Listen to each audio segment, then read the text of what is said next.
음악과 오디오를 즐기는 가이드 잼튜브 우승년입니다. 사운드 코어에 캐슬이 들어왔어요. 캐슬, 이 영국 제작한 새 윈저 시리즈 두 제품이죠. 듀크하고 얼. 이 제품이 사운드 코어에 들어온 거는 좀 의미가 좀 있는 것 같아요. 이 제품이 좀 널리 좀 알려졌으면 하는 게 항상 이 제품을 처음에 들었을 때부터의 이제 저의 생각인데, 뭐 종종 말씀드리지만 이 얼과 듀크는 제가 한 번씩 다 리뷰를 했던 제품이고, 캐슬이 새 제품이 나왔습니다 라고 하는 그런 소개가 아니라, 캐슬이 이전 제품하고 소리가 많이 바뀌었다, 새로운 스타일이다, 영국 스피커의 어떤 새로운, 심지어는 규범이라고까지 할 수도 있다라는 뭐 그런 생각. 왜 그런지에 대한 얘기는 뭐 전에도 말씀드렸지만 좀 더 요약을 좀 이따 해드리겠습니다. 기본적으로 이 스피커의 잠재력은 굉장히 많아요. 제가 이 스피커를 이전의 제품하고 좀 구분을 하는 이유는, 뭐 갑자기 중국 생산하다가 영국으로 옮겨왔다, 뭐 이런 화제성이나 뭐 기타 다른 이유가 아니라, 그 캐슬을 제가 들어본 역대 이래 가장 하이엔드적인 소리를 내고 있기 때문에 그렇고, 그거는 이렇게 육면체로 된 스탠드 거치형 스피커를 쓰는 분들에게는 딱 요 지점을 찾는 분들이 굉장히 많을 거라는 생각 때문에 그렇습니다. 일단 저부터도 그렇고요. 이 제품은 많이 좀 들어봤으면 좋겠다는 생각. 근데 이거를 가로막는 어떤 네거티브한 부분들이 분명히 있어요. 예를 들면 IAG 그룹에 편입되면서 중국 생산을 했다는 거. 원래 영국 생산을 하다가 왜 갑자기 영국 생산하던 회사가, 영국 브랜드가 중국에 생산을 했냐? 처음부터 중국에서 만들었던 제품이 아니고, 그런 거에 대한 약간은 뭐 브랜드에 살짝은 그만큼의 좀 네거티브가 좀 생겼다는 거.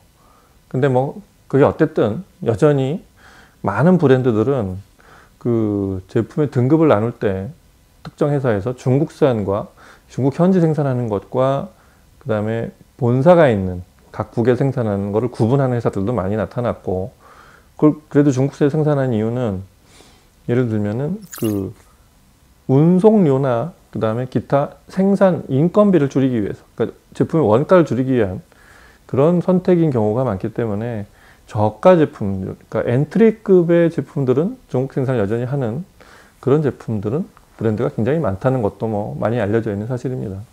여하튼 윈저 이 두 제품, 얼하고 듀크의 가치는 뭐 그 이후에 이제 영국에 생산을 하고, 영국에 생산하는 게 중요한 게 아니라 아예 그 컨셉 자체를 조금 바꿨어요. 바꿔 설정했고 좀 위로 끌어올렸죠.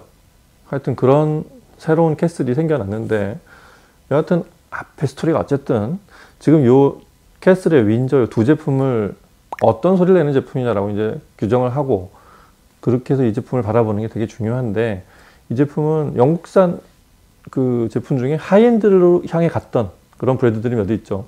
예를 들면 프로악. 하이엔드 향해 갔다는 의미는, 자, BBC에서도 통울림을 이용한 브랜드가 있는가 하면 그걸 아예 단정하게 만든, 같은 BBC라도 좀 이런 좀 시점에 따르고 콘셉트에 따라서 성향이 다른 제품들이 존재하는데, 이 제품은 그 지금 말한 어떤 미국식 하이엔드 쪽으로 가서 그렇게 설정한 이유가 있지만, 굉장히 통울림을 대단히 억제한, 굉장히 단정한 소리가 나고 캐비넷 내에서 굉장히 조용한 그런 울림이 없게 하는, 잔향을 거의 없앤 그런 스피커란 얘기입니다. 그게 우리가 말하는 미국식 하이엔드의 특징이잖아요. 그 현장의 느낌을 그대로 살려주는 어떤 그런 앰비언스나 그런 울림을 즐기는 그런 방식보다는 그런 쪽으로 향해 간 그런 캐슬의 변신이 첫 시도가 된 그런 제품이라고 그렇게 보시면 될 것 같습니다. 일단 이 두 제품은 일단 유닛도 되게 평범해 보이는, 그냥 우리가 아는 가장 보편적인 투웨이 박스 스피커의 형태를 하고 있는데, 안을 들여다보면, 자, 아래쪽이 이제 얼이고, 얼은 참고로 백작, 그 다음에 여기는 그 듀크는 공작이죠. 이런 둘 다 귀족 이름을 붙인 이유가 설정 자체를 이전의 평민에 비해서 조금 귀족 계급으로 끌어올렸다는 그런 의미도 있습니다. 기본적으로 투웨이의 두 개의 유닛을 저기 갖고 있는데, 이 위 트위터가 일반적으로 보는 것 중에 굉장히 큰 패브릭 돔이에요. 이게 마이크로파이버라고 굉장히 아주 가는 그런 섬유사를 사용한 1.1인치 트위터입니다. 그리고 아래쪽 요 미드 베이스 여기도 비슷한 원리를 만들었어요. 그 소위 그 우리가 아는 그 플라스틱 섬유 있죠? PP 섬유인데요. 폴리프로필렌. 그 섬유를 굉장히 가늘게 섬유사로 뽑아냅니다. 그걸 뽑아내서 그렇게 쭉 서로 엮어 짜죠.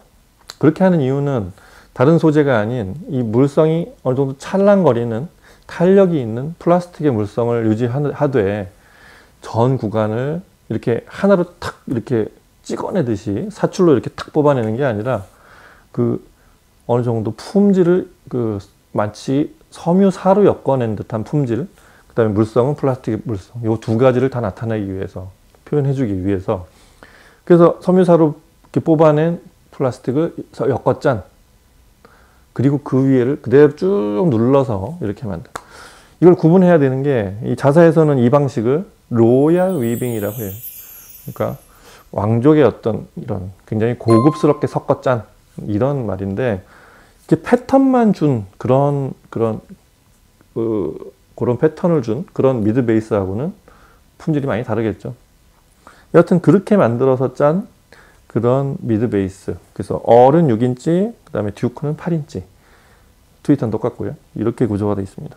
그 다음에 이 통 자체도 듀얼 MDF, 그러니까 박스 자체를 두 겹으로 했고, 그 두 겹 사이를 필요한 부분만 이제 안에 이제 그렇게 모양을 그렇게 만들었겠죠. 굴곡이 있게. 그렇게 해서 딱 두 사이를 딱 그 지점에만 그 완충제를 섞어 놨어요. 우리가 아는 그런 글루 같은 이제 풀 같은 걸로 접착제를 이렇게 발랐는데 그게 완충제 역할을 하게 그렇게 만든 두 개의 통을 겹으로 만든, 사실 이게 이 제품이 울림이 없게 만든 그런 어떤 포인트의 하나입니다.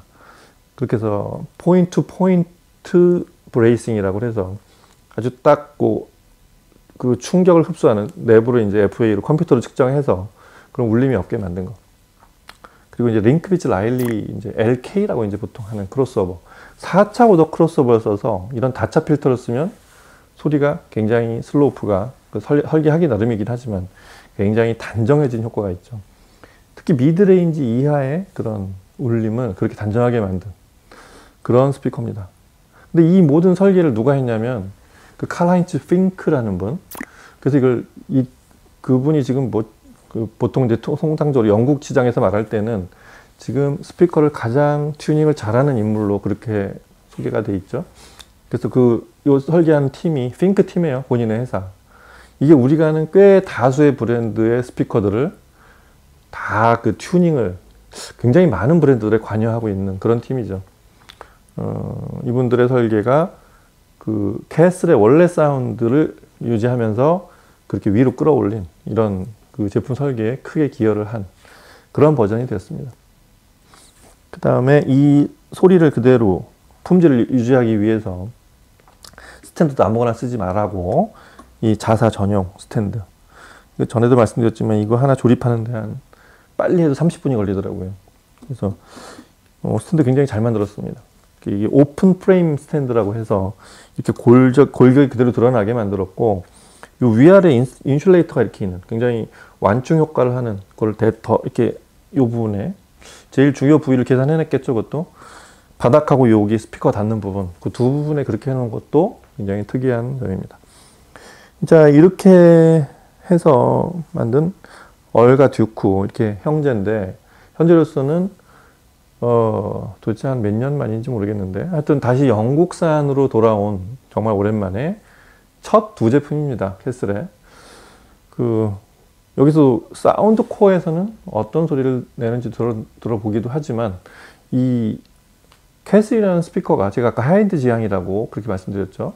앰프에 따라서 어떻게 변화하는지, 저희 전에는 얼 같은 제품을 뮤지컬 피델리티 A1으로도 들어봤고, 그러면 앰프의 소리가 반영된 듀크의 이 얼 소리가 들렸을 거라는 거, 그것도 좀 많이 알고 계셨고 많이 들어보셨고요. 그리고 오늘은 그래서 이 아큐페이즈, 이 사운드 코어의 고유 제품 몇 개가 있어요. 그 중에 이제 럭스만이나 아큐페이즈 같은 제품이 거의 이곳에서만 볼 수 있는 앰프 군 중에 하나인데, 아큐페이즈의 신형이죠. E380.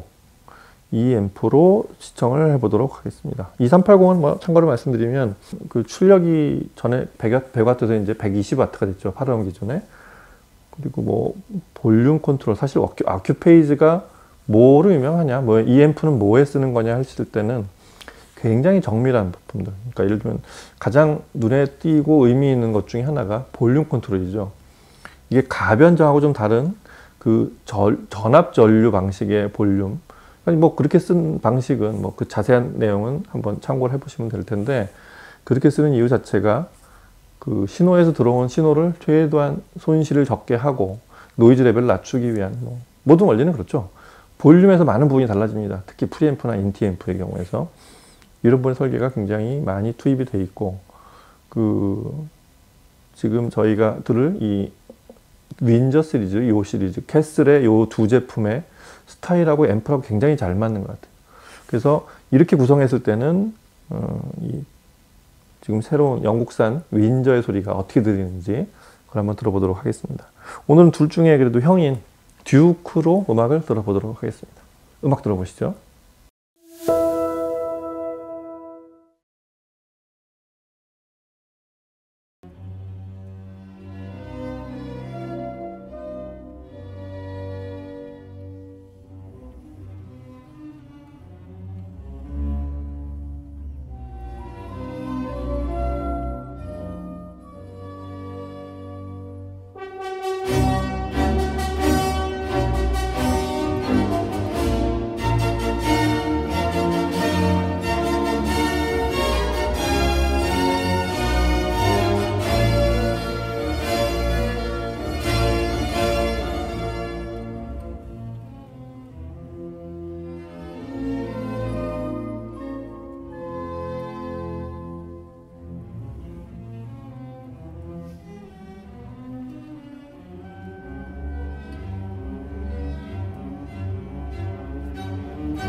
I walk along the street of sorrow, boulevard of broken dreams, where Gigolo and Gigolette can take a kiss without regret, so they forget their broken dreams. 네, 아마 느낌이 좀 많이 다를 거예요. 너무 당연하게도 스피커는 앰프 영향을 받고, 다만 이제 이 스피커가 어떻게 소리 나야 되는지 컨셉을 어긋나게 하는 경우가 아니라면, 뭐 심지어 그거조차도 사용자가 난 이 스피커를 이렇게 듣고 싶다 그러면 그렇게 들으시면 돼요. 근데 다만 제작자가 이런 성향으로 들려주게 하려는 어떤 그런 시그너처 사운드와 그런 컨셉이 있잖아요. 그런 걸 앰프랑 잘 맞춰주면 그 스피커의 훨씬 많은 부분들이 발견이 될 거라는 거죠. 근데 오늘 들어본 듀크는 제가 이 캐슬 스피커를 들어본 중에 거의 제일 좋았던 것 같아요.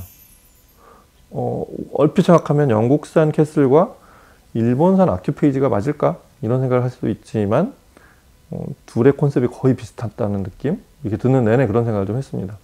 대단히 타이트하고 치밀한 부분까지를 소리를 끌어내주면서 지금 영국산 캐슬이 지향했던 그렇게 통울림을 최대한 억제한, 영국산의 육면체 모양을 하고 있지만 두 겹으로 만들고 안에서의 공진을 거의 두지 않는 그 링크비츠 라일리 곡선 크로스오버 설계, 이런 것들이 아큐페이지 2380에서 빛이 난다고 할 수 있습니다. 대단히 제가 좀 아까 표현한 대로 하이엔드적인 소리를 내주고, 어느 대역에서나 그렇습니다. 이 스피커 대역이 그렇게 넓다고는 할 수는 없어요. 스탠드 거치형의 표준처럼 아래쪽이 약 58Hz? 50Hz도 후반대예요, 거의. 그리고 위가 이제 22kHz? 이 정도. 어떻게 보면 요새 스피커들에 비하면, 요새 이 사이즈 스피커에서 엄청난 대역, 톨보이 넘어가는 70, 60kHz까지 올라가고, 아래쪽 대역은 30Hz까지 내려가는 이 정도 사이즈에서 그런 스피커들이 많은 그런 상황에서도 굉장히 이 박스에 그냥 이 사이즈의 표준 같은 그런 대역을 구사하는 그런 대역을 설정해 놨는데, 들어보면 우리가 듣는 음악이 대부분이 대역이 아쉽지 않다 이런 느낌이 들 정도로, 처음에 스펙을 보고서 그냥 평범하다라고 했던 그런 대역이 음악을 들어보면서 생각이 좀 많이 바뀌게 됩니다. 일단 아큐페이지 2380을 드라이브한 듀크는 장르를 크게 구분하지 않습니다. 일단 다이나미즘이나 그 다음에 스케일, 그 다음에 공간 표현 이런 걸 동시에 나타내는, 예를 들면 흔한 곡 중에 베토벤 교향곡 5번 3악장 알레그로, 이 홀디 사발과 이 르콘세르드 나시용이 연주한 이 고악기 연주 버전을 들어보면, 이 곡을 뭐라고 그럴까요? 악기 수가 늘어가면서 생기는 다이나믹과 그런 스케일을 좀 어디까지 나오는지, 물론 스케일이 큰 곡은 아니에요. 요 녹음한 현장만큼의 스케일이 나오는지를 살펴볼 때 많이 들어보는 곡인데, 대단히 공간에, 실제 녹음한 공간이 잘 표현되는, 이 사운드코 시청실이 이렇게 대단히 입체감이 대단히 잘 떠오르거나 그런 걸 특화시킨 공간은 아닌데도 상당히 잘 들렸어요. 그러니까 제가 이거 하이엔드적으로 표현하는 것 중에 하나가, 제가 처음에 이 스피커를 들었을 때 영국산 스피커들의 어떤 넘어서지 못하는 그냥 보편적인 육면체 스피커들에서 보기 어려운, 그냥 거의 평판에 가까운 아주 뛰어난 스테이징이 나왔다는 점에서, 이런 그냥 평범한 베풀에 어떻게 그런 소리가 나올까라는 게 처음에 이 스피커를 제가 듣고 놀랬던 그런 부분들인데, 어큐페이지로 드라이브 하니까 좀 더 잘 드러납니다. 아주 뚜렷뚜렷한 악기의 전후로 늘어선 레이어링과 그 공간이, 빈 공간과 사람이 있는, 연주자가 있는 공간이 아주 잘 보이는, 아주 멋지게 이렇게 펼쳐지는 공간이 보였고요. 그 다음에 이 다이나미즘, 쿵쿵쿵쿵 뒤에 타악기와 고악기 연주를 하는 팀파니와 베이스가 이렇게 퉁퉁퉁 치고 올라오는, 크레센도로 이렇게 치고 올라오는 부분이죠. 굉장히 멋있어요. 어떤 박되어오는 느낌이라고 제가 종종 표현하는 그런 다이나믹스, 아주 호쾌하고 아주 밀도의 찬, 그게 이렇게 퉁 하고 이렇게 번지지 않는 그런 느낌, 그런 아주 밀도가 꽉 찬 어떤 그런 탄력, 아주 탄력이 높은, 사실 오디오적 쾌감이라고 이제 표현하는 그런 부분들인데 그런 게 여기서 아주 안정적으로 들렸다는 게 아주 좋았습니다. 그런가 하면 그 공진만 완성시켜 놓고 그렇게 막 큰 소리만 내는 스피커들하고 다른 질감과 음색, 사실 여기서부터 이제 고급 어떤 스피커의 어떤 특색 같은 부분들인데, 음색과 질감을 얼마나 잘 표현하는지 이제 이런 피아노 소나타, 바이올린 소나타, 첼로 소나타 이런 곡들을 들어보면, 제가 들어본 이제 브람스 첼로 소나타 1번이죠. 원래 바이올린 소나타를 이제 첼로로 편곡해서 비스펠베이가 연주한 그 파올로 자코메티가 이제 피아노 반주를 하는 이 곡을 들어보면 대단히 진하게 이렇게 쭉 흐르는, 사실은 이 형태의 스피커들에서 종종 기대하는 그런 아주 강한 콘트라스트와 그 쭉 이렇게 뭐 그렇게 그냥 0과 1의 신호를 왔다 갔다 하는 게 아니라 그 활이 보잉이 이렇게 쭉 그 줄을 타고 넘어갈 때 그 쭉 그 마치 그 내 피부를 쭉 이렇게 훑어가는 느낌, 이런 게 느껴져 사실 이 녹음이 잘 들리는 거거든요. 그런 부분들을 아주 뛰어난 감촉과 그리고 그 비스펠베이의 그 첼로 울림까지도 잘 표현해 준 것 같습니다. 그리고 이 연주자가 얼마나 힘을, 비스펠베이 특유의 그 강한 액센트를 줄 때가 있어요.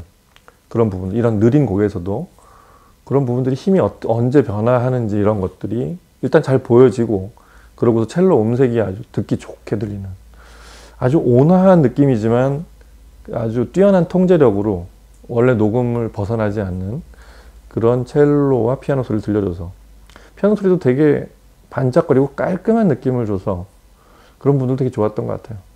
어떤 영국제 스피커들의 전형을 보고 어떤 분들은 통울림을 이용해서 피아노가 살짝 번지면서 이렇게 뭔가 좀 깔끔하게 이렇게 울림이 시작이 돼서 살짝 번져가는 느낌을 즐기는 게 고전적인 영국 스피커의, 특히 BBC 스피커들을 즐기는 방식이라고 한다면, 지금 캐슬의 이 듀크 같은 제품은 아주 원본에 없는 잔향은 거의 통 안에 남겨두지 않는 이런 방식으로 굉장히 깔끔하고 정돈된 소리를 들려줬다는 점에서 좋았습니다. 그런가 하면 이제 저희 이제 종종 항상 얼마나 편안한 느낌을 주는지, 이렇게 긴장되고 아주 그 치밀하게 어떤 해상도를 끄집어내는 이런 능력을 듣고 난 다음에, 그게 확인이 된 다음에는 편안한 느낌도 줘야 되잖아요. 사실 그거를 패스해야 앞에 이런 모니터 스피커들도 잘하는 그런 부분들, 그런 소리의 의미가 같이 살아났는데, 이 다이나 크롤의 볼루바드 브로큰 드림 같은 곡을 들어보면 이런 곡은 역시 또 천연덕스럽고 아주 편안한 느낌으로, 하지만 이렇게 통울림을 이렇게 원래 음원에는 없는 그런 울림까지 이렇게 쭉 마음껏 번져가게 내버려 두지 않는 그런 적당한 울림을 살려서 굉장히 좋았던 것 같습니다. 일단 윈저의 두 제품은 역시 앰프를 어떻게 사용하느냐 이런 거에 굉장히 영향을 많이 받고, 또 그게 어느 매장에 있느냐에 또 따라서 그 스피커의 어떤 앰프라는 게 이렇게 결정이 되는 경우가 많은데, 사운드 코어에 오면 역시 이 어큐페이지, 사실은 제품이 없어서 그걸 못 해봤는데 럭스만도 한번 같이 꼭 들어보고 싶은 그런 앰프 중에 하나고요. 이 스피커를 어떻게 듣느냐가 이제 아마 지금까지 쭉 들어본, 저희가 참고로 들어봤던 앰프를 쭉 읊어드리면 뮤지컬 피들리티 들어봤죠, 벨칸토로 들어봤죠, 야마하 NS 시리즈도 들어봤죠. NS가 아니라 RA 시리즈였는지 같은 야마하로도 들어봤고, 그리고 이제 오늘은 어큐페이지까지 들어봤습니다. 대략 이 제품의 어떤 새롭게 보이는 그런 부분들, 그러니까 이게 캐슬이 과거에 어땠든, 캐슬이 뭐 영국산이든 중국산이든 이런 거에 무관하게 들리는 소리만 갖고 좀 판단을 해보면 이 제품의 소리는 대단히 음악을 듣기에, 또 어느 장르의 음악을 이렇게 뭐 굳이 한쪽 장르를 잘난다 이런 어느 좀 편향적인 부분이 없이 어느 음악을 듣기에도 굉장히 좋은 스피커라는 생각을 어큐페이지 들으면서 좀 더 강하게 갖게 됐습니다. 이 사운드 코어에 오셔서 이 두 제품, 작은 건 위는 이제 듀크라고 제가 말씀드렸는데 꼭 들어보시기 바랍니다. 이런 스피커의 어떤 갖는 단점이자 어떤 한계가 뭐냐면, 육면체로 생긴 이렇게 투웨이의 배프를 가진 스피커들은 굉장히 많아요. 그 눈에 잘 안 뜨인다는 게 문제이기도 합니다. 그래서 캐슬도 이렇게 제가 이렇게 설명을 해드리고 이렇게 옆에 놓고서 이렇게 카메라 앞에 이렇게 보여드리지 않으면 여러 스피커를 속에서 저 스피커는 뭔지 이렇게 딱 눈에 도드라지게 뜨이기가 어렵다는 그런 한계가 좀 있어요. 굉장히 고급지게 만들었고 사운드적으로 이전에 영국 스피커들이 지향했던 몇 개 그 하이엔드를 지향했던 그런 스피커들의 전형을 띠고 있습니다. 자, 사운드코어에 오셔서 꼭 어큐페이즈 가능하면, 그리고 뭐 다른 앰플도 본인이 취향에 따라 들어볼 수 있겠지만 제가 지금 그대로 한 번씩 꼭 한번 들어보시면 좋을 것 같습니다. 오늘 여기서 마치고 다음 시간에 또 다른 제품과 얘기로 찾아뵐게요. 감사합니다.